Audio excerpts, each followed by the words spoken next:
Hi everyone, it's Dr. Art Epstein. I'm happy to be here with you for CE Wire 2019. I think it's probably my fourth or fifth year, and it's great to see this program evolve to one of the most amazing CE opportunities that optometry has today. So today we'll be talking about dry eye, or what we call dry eye, and I'll share a little bit of background with you, but first, the obligatory disclosures. I won't go into them. You can read them yourself. But those of you who follow me on Optometric Physician and know me at all know that I pretty much say exactly what I think, regardless of pretty much anything. So let's think about 6 years ago or so. After relocating to Phoenix, Arizona, I decided that I was going to focus on dry eye and ocular surface disease, since Phoenix is, as I'm sure all of you know, one of the driest places, certainly in the U.S., if not on the earth. And today, my practice is essentially limited to dry eye and ocular surface disease, with the exception of a handful of emergencies that I see every now and then, or sometimes I'll pick up a patient and take the load off my wife, colleague, and partner, but that's increasingly rare. So almost everything I see is dry eye, and our patient population is increasingly referral-based and increasingly complex. So I'm going to systematically, it's essentially the essence of pretty much everything I figured out. Rarely a day goes by where I don't have some epiphany and don't have some deeper understanding of dry eye and its impact on patients. And, again, every time I say dry eye, please do me a favor and put quotes around it, and I'll explain why as we go on. So we'll start with the foundation. I think science is truly the foundation of clinical practice, and we need to know some of it at a level where we can easily explain it to our patients. How do you get patients in your practice? How do you make an adequate diagnosis without breaking your economic bank and also overcomplicating your life? How do you communicate this disease? This is a terrible disorder that impacts people's lives. Many of the patients in your practice now who have significant, again, quote unquote, dry eye, are absolutely miserable, and they don't share it. They're not able to communicate it with you very effectively, and I think you need to understand why. Treatment, lots and lots of treatments, more coming, thankfully. When I first started, there was virtually nothing, and even less that was effective. And we'll talk about that, and then we'll talk just very briefly about patient and practice flow, because obviously if you're going to be successful, you need to rather know with patients through the practice. So let's start with the foundation. And I always like to say something relatively straightforward. I say it in almost every presentation. Is the single most misunderstood and certainly the most overcomplicated disease state. We tend to make this so overcomplicated that we end up confusing ourselves, and I think a lot of people are very frustrated because of it.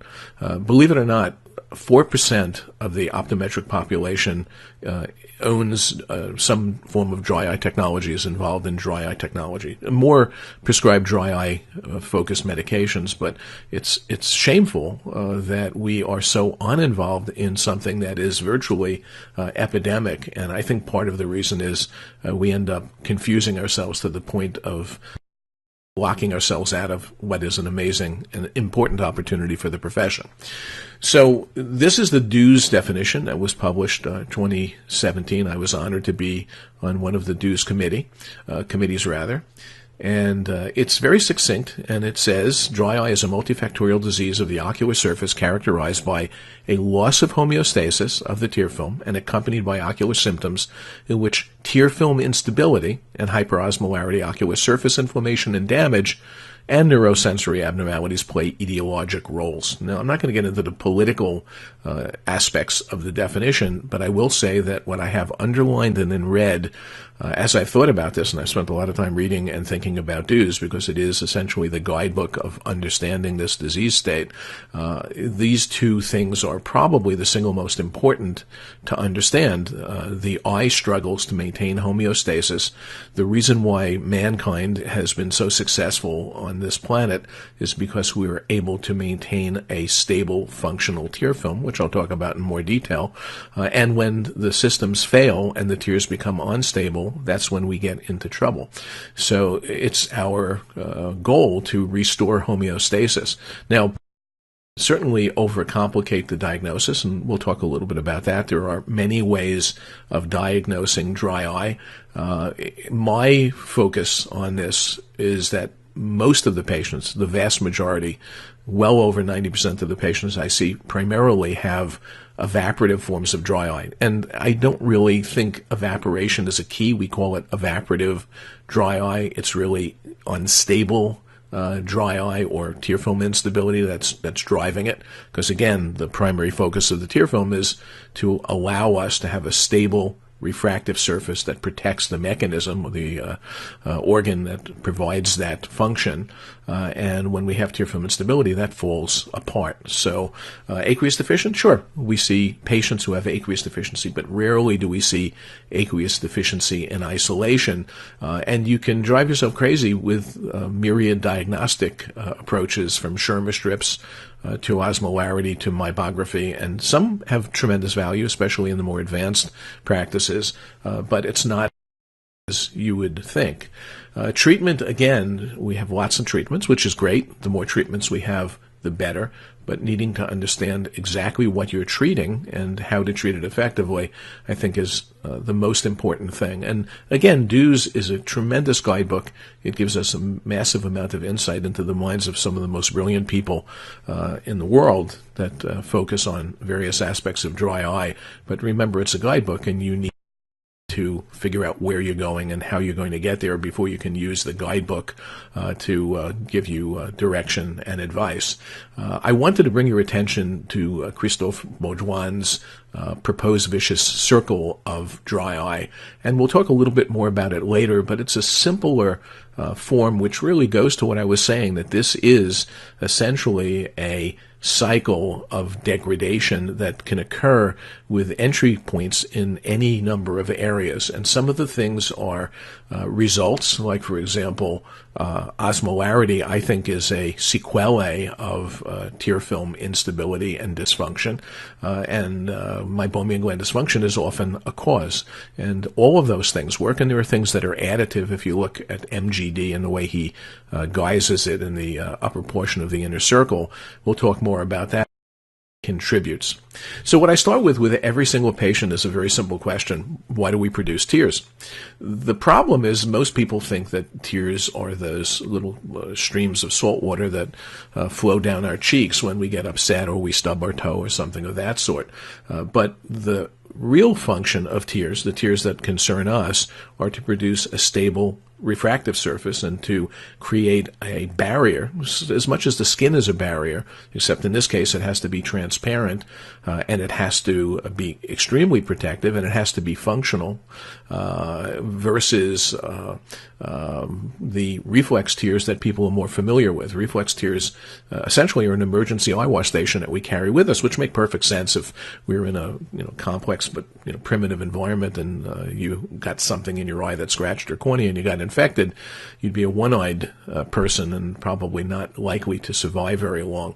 But the basal tears, and I always say basal as in basal temperature, which means constant, provide structure that allows the eye to function in an optimal way. And there's a big difference between basal tears and reflex tears. So I make sure, because patients are usually thinking the wrong thing. And I always tell them that, your eyes aren't dry, and I usually show them an image of meibography where you can see there's a significant amount of moisture on the surface of the eye.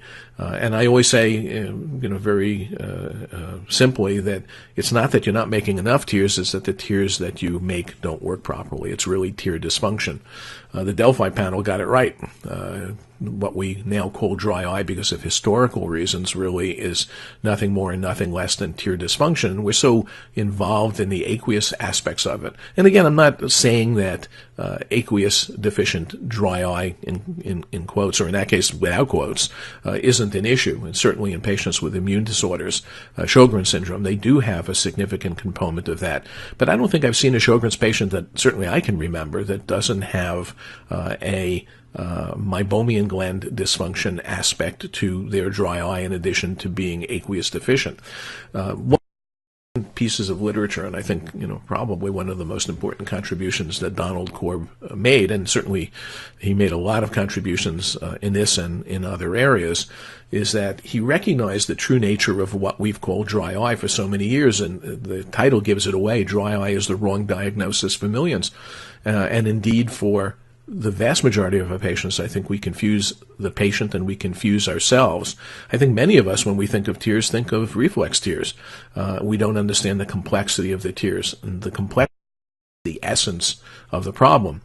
The basal tears, the constant tears, are structured because their role is not only to provide a constant, smooth, refractive surface, but to put up with all kinds of endogenous and exogenous challenges.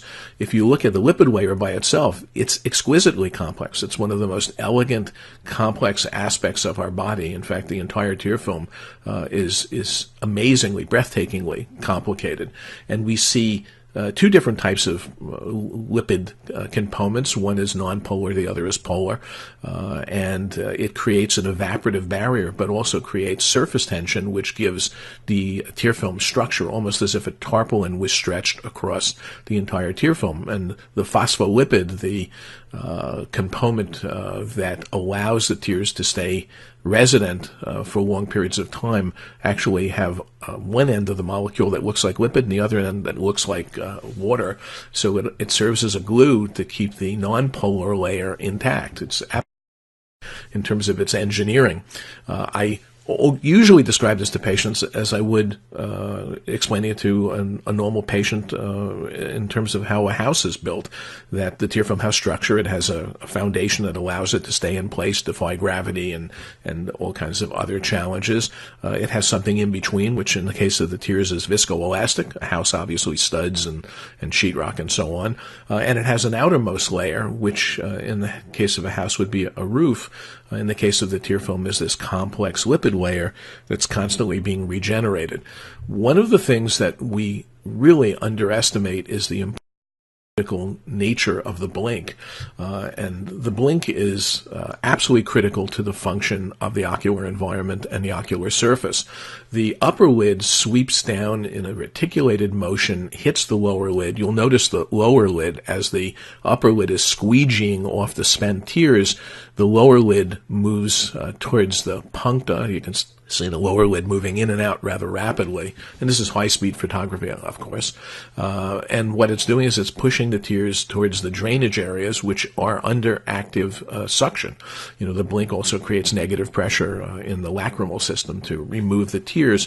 When the two lids hit, a lot of things go on. Not only does abrasion clean the lid surfaces under normal function, but it also causes the of meibum, which we'll talk about in just a second. But the tears and the blink are much more complex than you imagine. The blink is a source of energy to the ocular surface, and the tears, it pressurizes the meibomian glands and drives the spreading of meibum, which I'll explain in more detail because it's important. And at the same time, the tears we underestimate. Again, we go back to this, reflex tear model, and we think it's mostly salt water with a few other components put in. But the tears are actually extremely complex, and they don't follow normal fluid behavior. In other words, it's not something that behaves just like water. In understanding fluid science, there's Newtonian and non-Newtonian fluid behavior, and non-Newtonian fluid behavior incorporates shear thickening and shear thinning, and the tears display both of those things, which I'll show you in a moment in an interesting little clip.